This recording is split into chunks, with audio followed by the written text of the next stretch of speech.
Alrighty. So, hello everybody. My name is Sammy Ricchio, and I'm the communication manager here at HawkWatch International. And I want to thank you all for joining us on your lunch today for our event, Feeding Golden Eagles During the Lean Winter Months. We are able to offer the programming for free today, thanks to ZAP, for those of you who are local to Salt Lake County, and with additional support from donors like you. I also want to thank the Jaka Foundation for their generous support of our Golden Eagle Winter Feeding Program.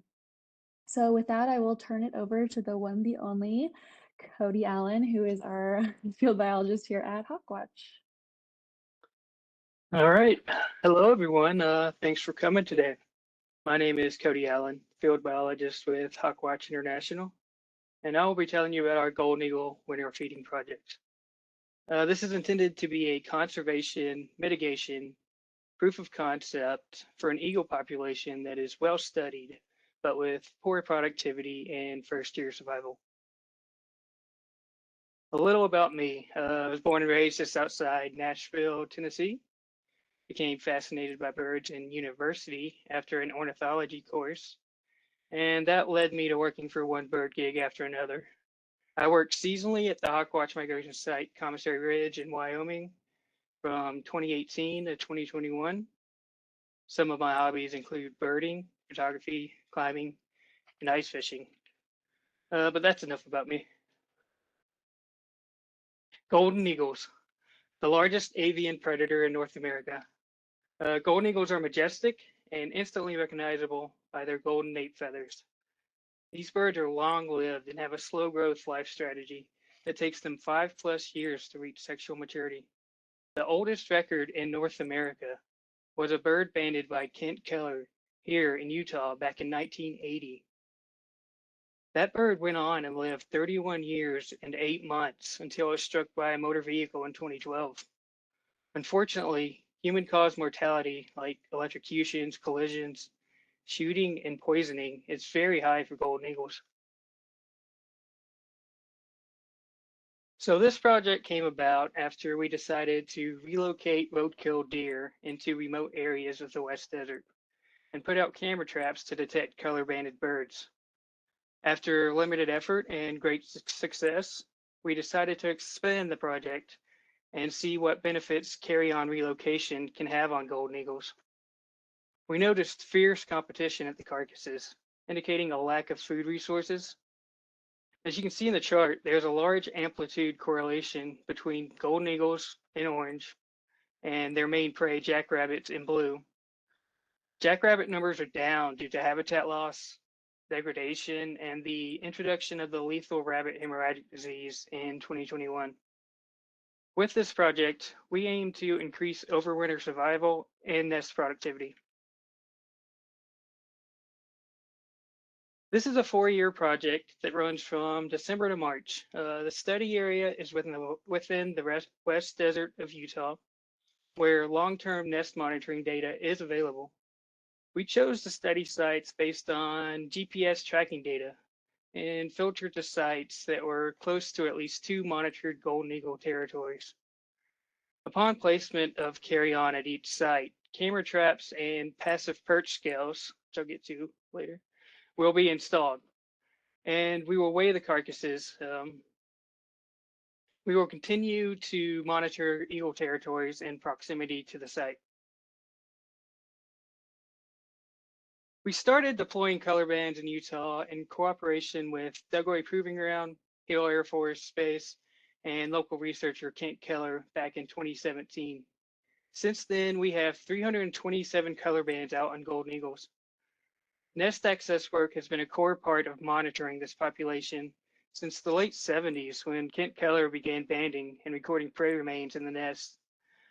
In the video, you can see the scale of some of the nests we access here in the West Desert as we placed the nestling back in the nest and began the ascent back up the cliff face. The vast majority of our banding is done on nestlings, but with this project, we plan to up our efforts for trapping adults over carcasses during the winter months. Color bands have allowed us to expand our camera network and increase our chances of sighting these birds. This is an example of the sighting opportunity of color banded birds. This golden eagle received the color band DH as a nestling back in 2017, the first year we started deploying them and likely one of the first birds that received one. This bird was then photographed the following year by Kent Keller on a fence post. After that, we had no sightings of this bird until we started this project, and he visited one of our study sites nearly 4 years later. Then just nearly 2 weeks after that, he was captured on one of our nest cameras, checking out a territory to potentially put down his roots, as he had finally reached the age of sexual maturity for golden eagles. Another interesting story of one of our birds is the story of the now 3.5-year-old female golden eagle with the color band XX. We color banded this eagle as a nestling in 2020 at a territory located on Antelope Island, just north of Salt Lake City. It's one of those two fuzzballs there on the top left, at about 4.5 weeks old. A year and a half later, during our pilot study in the winter of 2021-2022, she was a frequent visitor to 2 of our study sites with over 20 unique days visited. She was a fun bird to watch on camera and what could be what I'd call a carcass hog. She's very aggressive to other eagles and pushed them off the carcass. Last year during our field season, we were able to capture XX and able to attach a backpack transmitter and begin following her movements. Here she is being released by Evan, who was on the field crew with me last year. She weighed in at 4,800 grams, or over 10.5 pounds. That certainly gave her an advantage fighting off other scavengers at the carcasses. We've almost gotten a year of tracking data, and you can see her movements on the map, mostly sticking to northern Utah. Maybe a little detour through Idaho there and Nevada. But definitely looking forward to next time I see this bird show up on one of our study sites. And speaking of tracking data, here is a glimpse into the wide-ranging movements of golden eagles. HawkWatch International has deployed 120 units on golden eagles and has received nearly 1 million hourly location points, with more coming in daily. Recent research suggests that the interior West receives an influx of wintering eagles from both the northern Alaska, Canada, and the southern Mexico, Arizona, New Mexico breeding range of the species, as well as supporting year-round resident eagles and subadults produced locally and non-locally, what we call floaters. This leads to a substantial increase in the density of golden eagles in the interior West during these winter months, resulting in intense competition for scarce resources.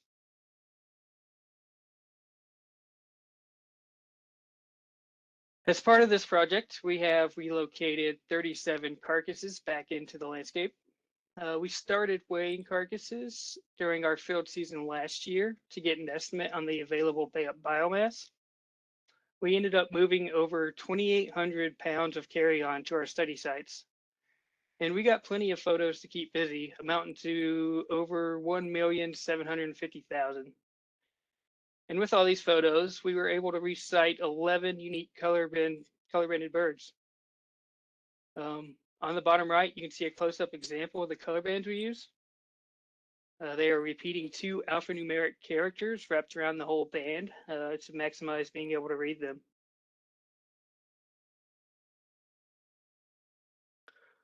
This chart is data from 2021 and shows you the age class breakdown of both federal in green and color band in blue resites, with 823 total visits by golden eagles. As we only began deploying color bands in 2017, we were just starting to begin seeing adults with color bands. Pictured here is a handful of the 11 total golden eagles that we've resighted.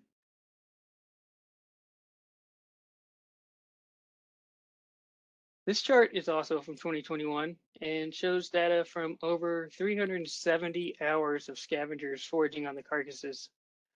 Golden eagles accounted for 55.4% of that time, or over 205 hours of them actively foraging at the carcasses.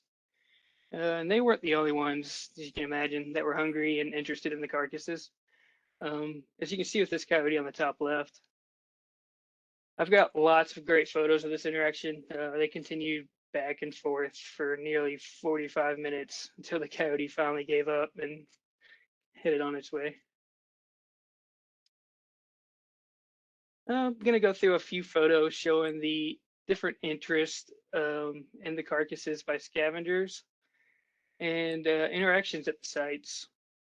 Starting with this photo, there were 6 birds actively feeding at this site, and it shows you the value of this resource during the lean winter months. As there were even more eagles waiting around for a turn. You can see that one sitting on the ground there in the background.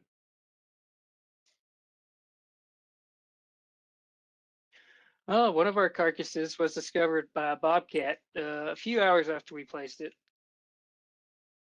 This bobcat proceeded to make camp in a cycle between eating, sleeping, and just snuggling right up next to the carcass.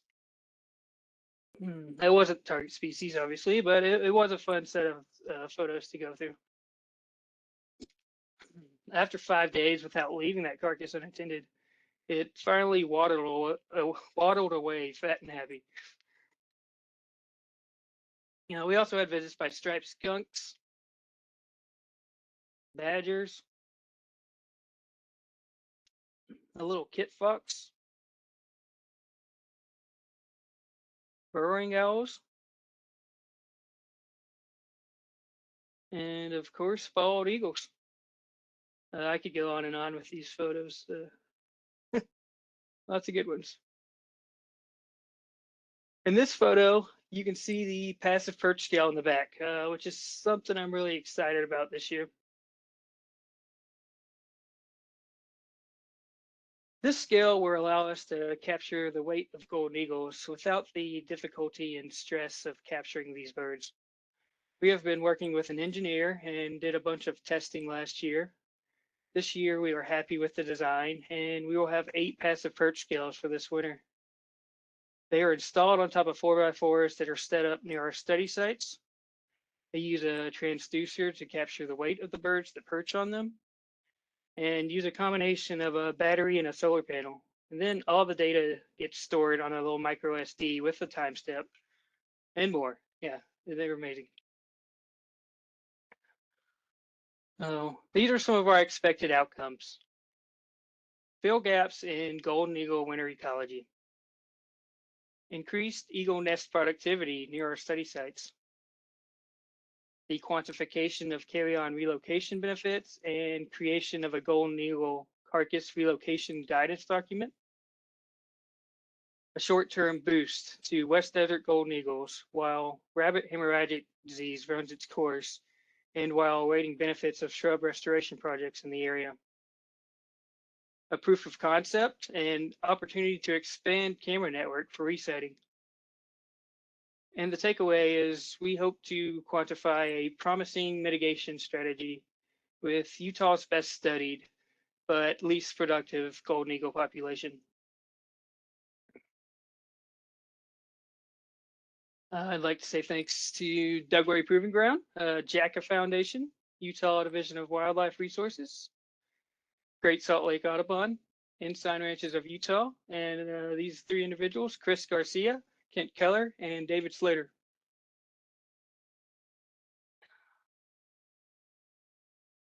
Any questions? All right, Cody, thank you for that presentation. I have a few questions in the chat, so everybody keep them coming if you have them.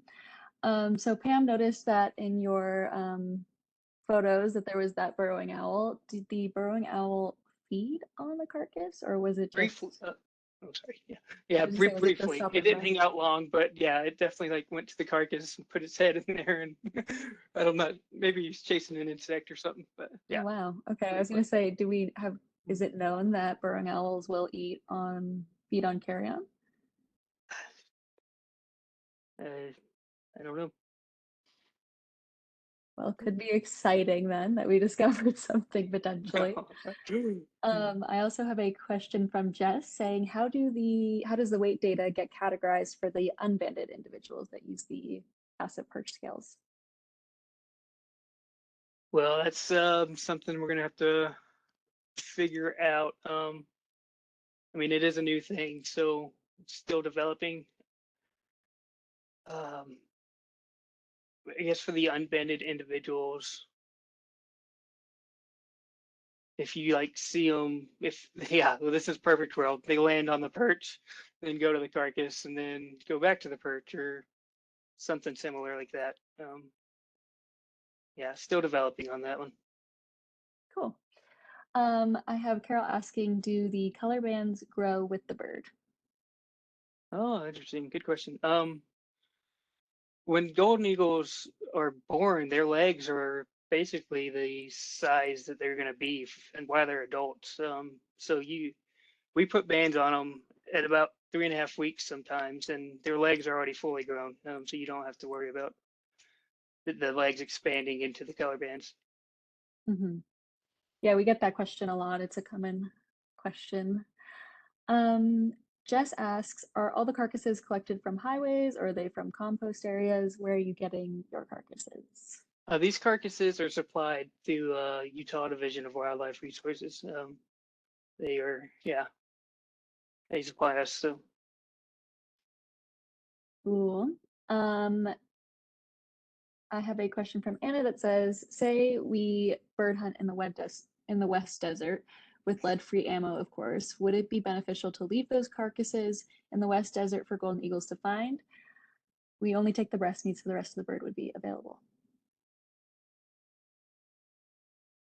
with lead free, I there you see you bird hunt.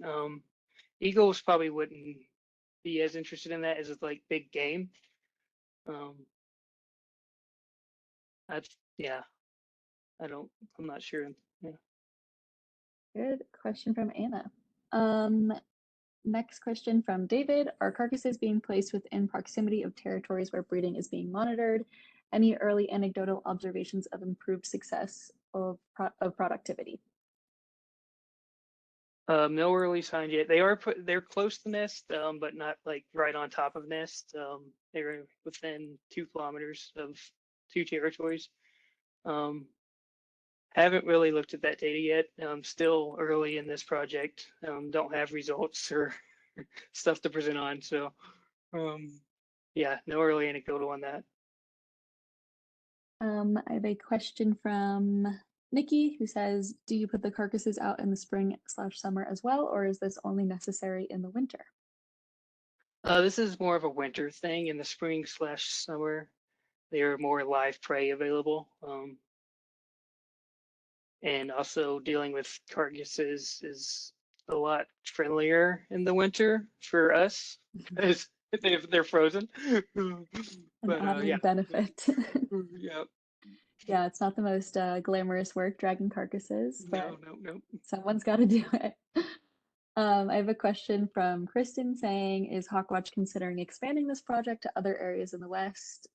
From her understanding, there is a significant Wyoming wintering population of golden eagles and might be interesting to look at interactions and carcass supplementation. No. Yeah, so Cody, we also do work in Wyoming with our EVS project, right? Could you talk about that a little bit?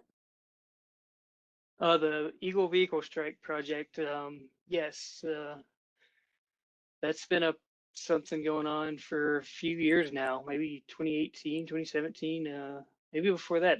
Before I got to HawkWatch, EVS has been going on. So they've calculated the risk of moving carcasses away from the road um, to reduce roadkill strikes on golden eagles. Um, Yeah, so do you think there's ever a possibility of us doing some of this winter feeding program out in Wyoming? oh, absolutely. The goal is like the EVS stuff, which is moving the carcasses away from the road, is on its way to becoming an accepted form of mitigation uh, for wind companies, energy companies. If they kill an eagle, they have to offset that eagle, and that's called mitigation of these birds. And yeah, the goal of this project is to ultimately become another form of mitigation. Yeah, so then essentially anywhere that there are energy producers, then hypothetically they could contract out folks to, like Cody, to move carcasses. Jeremy would like Cody to speak a little bit more about how the program could be expanded after a few years of success and gathering data so that it could be rolled out into other areas with other groups as part of eagle mitigation efforts. So this is kind of what we just talked about, but yeah, could you talk about, I guess, kind of the process of becoming a official mitigation program? Well, it takes. This is more of a Steve question. I That was gonna wasn't say part of the Steve is EBS here. stuff. Yeah, I was gonna say But Steve is here in the chat too. You might see him commenting back a yeah, little bit. So maybe Steve can handle that one in the comments. yeah. Jess asks, how can locals get involved with the data collection for this project? Is there any community science work that people can do? If the data collection, well, reporting roadkill deer. There is an app on UDOT has an app for reporting roadkill deer, which is a good way to help this process. There also could be potential photo review opportunities for people. If you're interested, shoot me an email. I've got lots of photos. I'm just sending the roadkill app in the chat. We also have a report a sighting form for any of our color banded golden eagles. So I'll send that too. In the meantime, let's see, do we have any other questions? Jess shares that they do carcass work in the summer and it is nasty. So I think they're probably jealous of you. Carol asks, are golden eagles usually scavengers or is it mostly just in the winter? Mostly just in the winter, but opportunistically, they would do it in summer as well. But they like live prey. They like hunting for their prey. I have Nate asking, do you think factors such as rabbit populations could be used to determine if supplemental feeding is needed or not needed? Absolutely. I mean, that is their main prey source. Historically, you can look at all the papers. Jackrabbits are their main prey, and without those, I do think they are going to have issues. Yeah, so I think we can all say that in an ideal world, there would be enough resources for these birds that we wouldn't need to do any of this. But yeah, as Cody mentioned, with rabbit hemorrhagic disease and then other anthropogenic stressors on these birds, there are less resources available. So I think that exhausts our questions, but if anybody has anyone else, can pop it in the chat now. Last final call. I have someone ask, do you have an update on a potential REA? Which I don't know what that means, but maybe you do. REA. I'm not sure on that one. Resource equivalency analysis. That's a Steve. Sounds good. Steve, if you question. have an answer, pop it in the chat. Okay. So I think with that, that comes to the close of our event today.